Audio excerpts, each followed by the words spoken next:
I'm wholeness, I'm nothingness. You name it.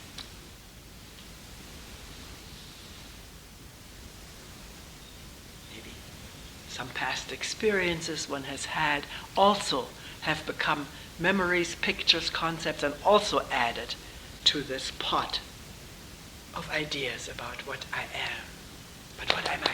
This moment, before concepts arise, before the story displays itself, what am I? Can we ask that into not knowing? Start with, I don't know. I know this and this and this and this and this. But that does not satisfy. That doesn't seem to be the whole thing. What's the whole thing? I don't know. It's the first true answer that comes. And can we ask into this not knowing, this I don't know, which is an amazing opening into not knowing. Yeah. Can you tell that knowing this and this and this is narrow? It's limited. Limited by what is known.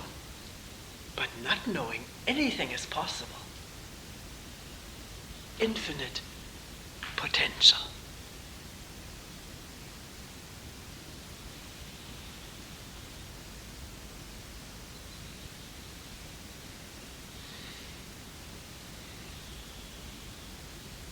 And maybe the more you question into this not knowing, in the back of the mind is that question, what am I?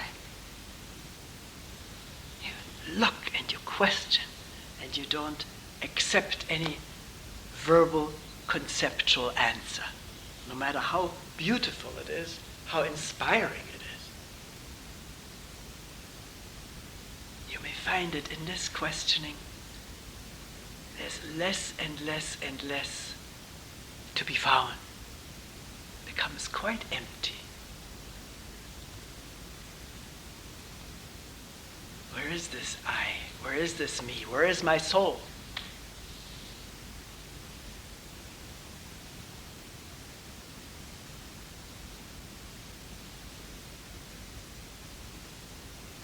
In the beginning of looking, all we find is thoughts and ideas and concepts. Is there anything besides thoughts and ideas and concepts? Keep looking, wondering.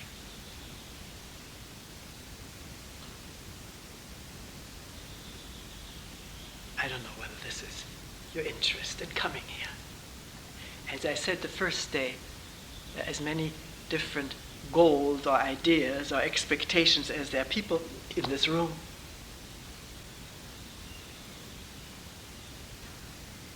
And someone yesterday mentioned it, that's a very common statement. It was sort of exciting and alive in the beginning, but now I am dreadfully bored. Maybe you can relate to that. It's so boring just sitting here.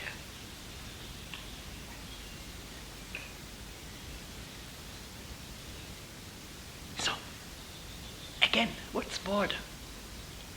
We've made the statement and now there's a reaction to the statement. A boring thing is a terrible thing. And why should I be bored? And reacting to the way the brain puts our situation into a certain term, boredom.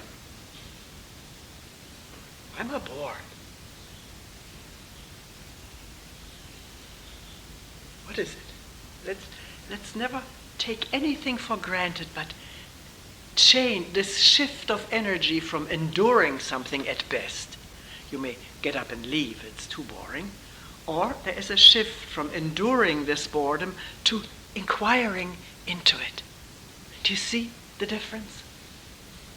Suffering something, suffering pain or fatigue, and shifting from suffering to, what is this? To examining, listening, not knowing.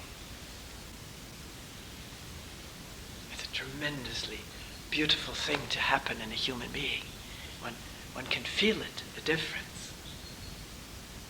Difference from suffering and reacting to that suffering, leaving the scene, to inquiring into it. So what is boredom?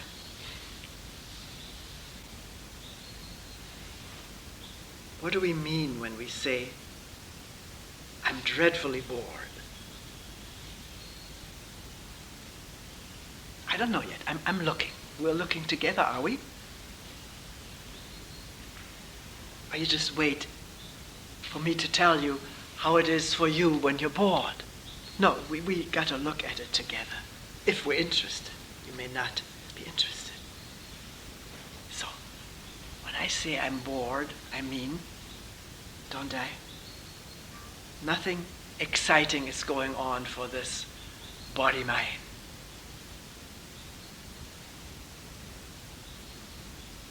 It feels numb.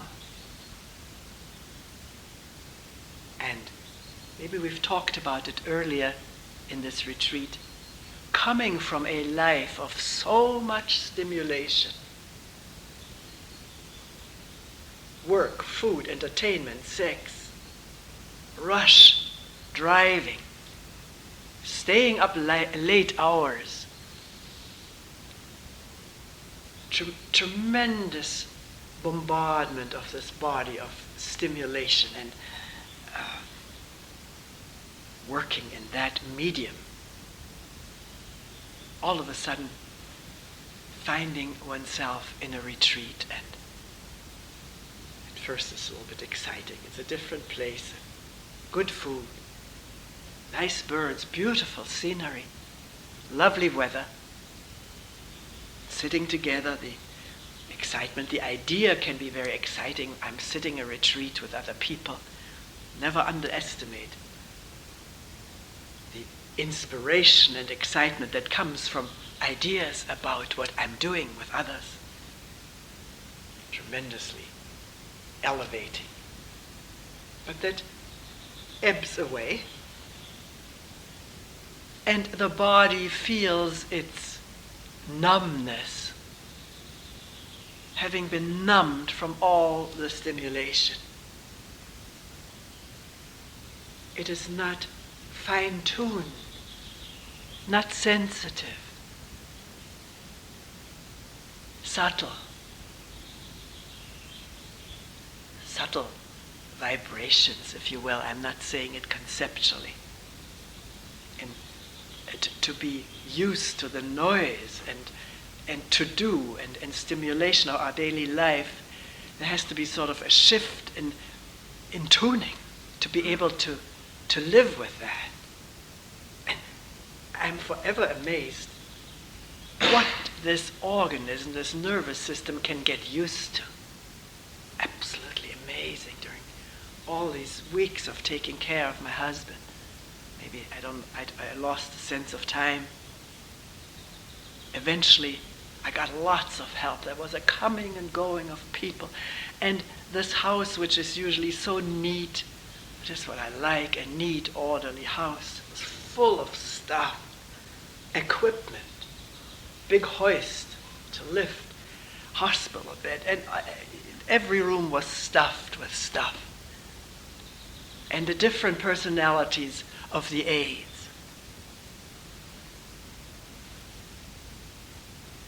Let alone his condition and his needs.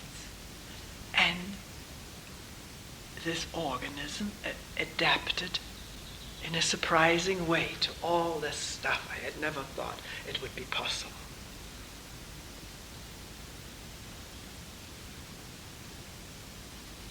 I don't know whether it lost its fine-tuning during that time. Not lost it, but that was overlaid by gross tuning to be able to not get frustrated or overwhelmed. We talked about this yesterday, the difference between a bar and a meditation room. One can be quite able to take all kinds of noise and stuff absence of light, absence of fresh air. The nervous system is adaptable. But coming then to a place like this, for most people, has a numbness, dullness maybe. The shift to finer tuning has not taken place. Or takes a while, takes patience. So don't be too frustrated at your state of boredom or numbness. Be with it. Listen to it. And maybe in the course of time, sooner or later, sometimes suddenly, usually takes time, there'll be a greater sensitivity and openness, vulnerability. The resistances are seen and are not needed. It's as though every wire inside had been lubricated, cleaned, no resistance. The electricity is traveling freely and in touch with, I'm using the word electricity, vibrations, with the vibrations of everything around one. It is one life circulating through all of us, and that can be felt, awared in a new way if we give it time, patience, not draw conclusions. This is not for me. I'm a hopeless case, somebody told me that. It's an old label. Don't believe it. Don't believe the labels that the brain pours out to your condition. You're this, you're that. Hear it and don't believe it. It has nothing to do with the truth.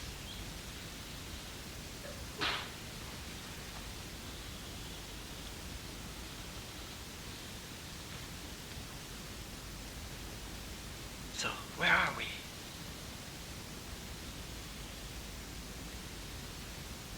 I was going to get to another question last night about what is important.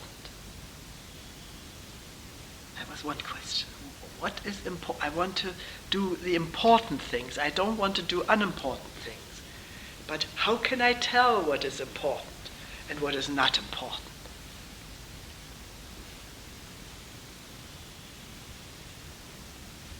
We'll come to that tomorrow. You have to have time and space to go into something deeply. Also, the same word used by people this morning, someone said, okay, maybe I'm not all of these images. I can see an image for an image, but I'm also afraid of not being important anymore. So there's tremendous desire, since we were little, to feel important.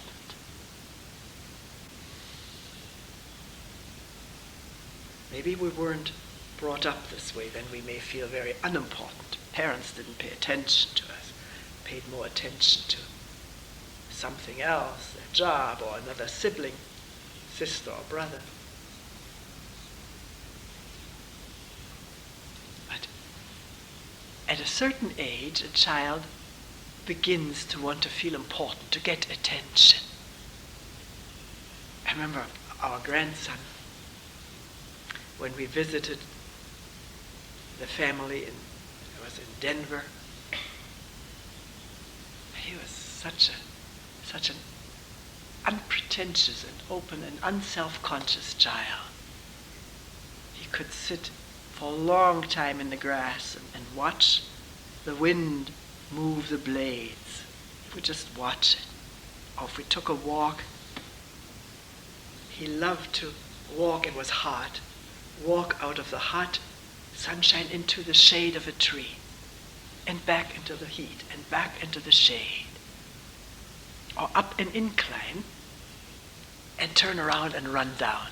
And again, with a delight. Came by some parked cars and he would pat his hands against the tires of the parked cars to feel them, touch them. And then one year when we visited,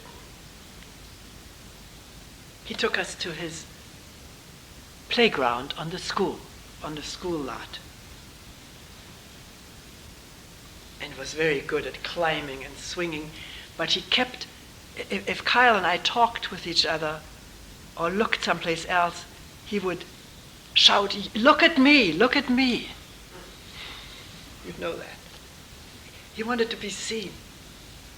He wanted to be important in the eyes of his grandparents, so they wouldn't look at something else. This self-conscious being had changed into needing to be watched and probably feeling good about that, this feeling of importance. And that grows as we grow. Either feeling more and more important, or less and less, or sometimes this way, another time that way. And where does this come from, this feeling important? It started, as I described it, very early.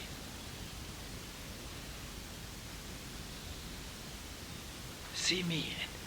And in being seen, does an image already form about me, an interesting little person,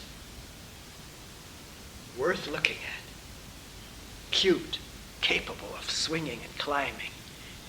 These things then are accompanied by imagery, story about myself, what I am. And these images and stories need to be fed constantly. They're always starving unless they're fed. That's why we like people who flatter us, compliment us, make us feel good about ourselves. I'm not saying this judgmentally, I'm saying it factually. Find out for yourself. We don't like people who don't feed back how I am. Because if you don't feed back to me how I am, how can I maintain this feeling of what I am? We're coming full circle to this thing. What am I? The feedback from other people? From the audience, if I'm an artist?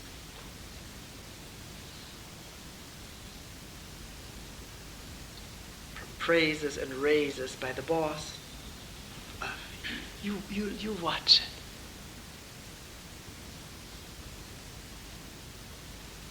What am I? Something that has been constantly fed and watered and cultivated by others.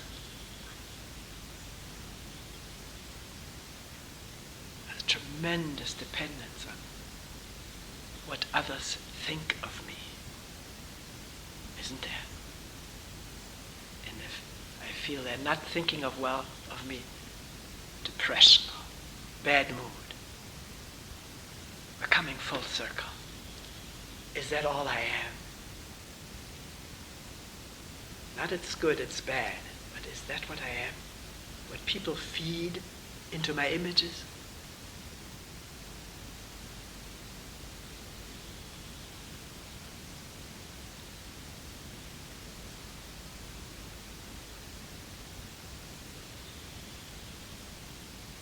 What am I one moment without an image?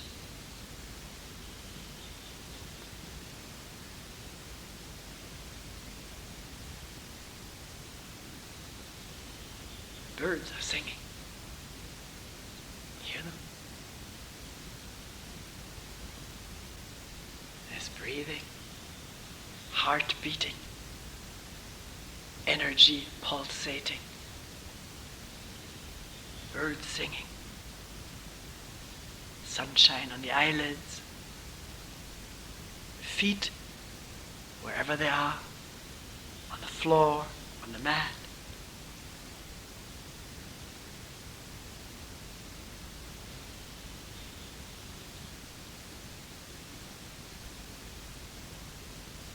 Does there need to be an owner of all of that?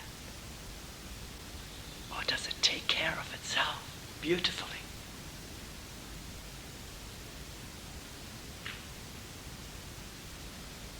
Without the owner, without the controller.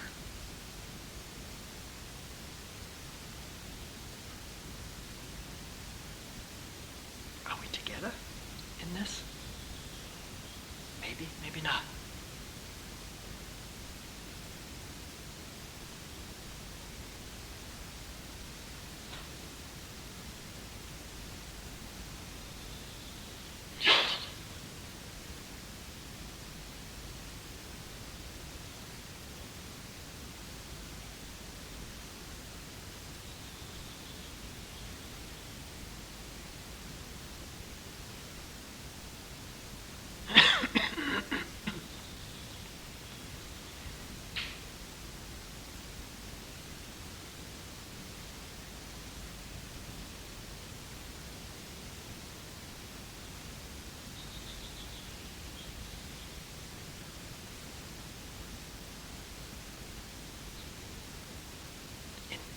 In listening together, the birds singing,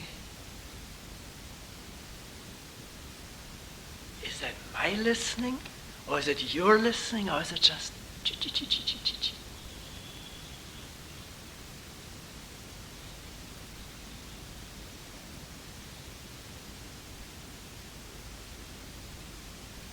In that there is no division.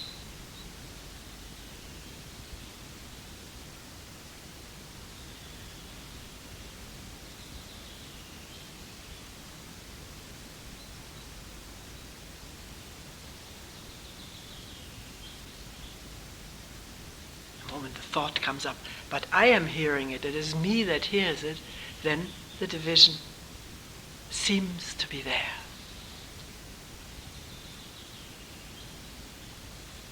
Can you see that?